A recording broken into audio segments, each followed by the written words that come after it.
Sen oshiqmisan? Ha? Unda dilingni yoz, sevaman deb ayt. Yo'q, men ayta olmayman. Nega avval hech kimni sevmaganmisan? Sevdim, nega sevmas ekanman? Xo'sh, o'ziga aytganmiding? Anchagacha uzoqdan sevib yurdim. Juda qiziq yigit ekansan-ku. Hozir muhabbatingdan bexabar qiz kim?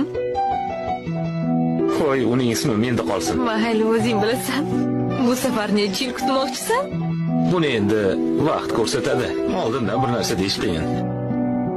Tavba. Bir odamni uzoqdan sevib bo'lar ekanmi? Odamni ich-etini yeb bitiradi-yu. Yo'q, men shunaqa sevaman. Shartsiz, maqsadsiz, manfaatsiz. Kichik narsalardan ham quvonch topasan. Bir bor kulsa, menga kuldimi deb o'ylaysan. O'sha ehtimolni ham sevasan. Uzoqdan sevishning gashti boshqa. Pushaymonlik, afsus, nadomat. Ayriliq bo'lmaydi.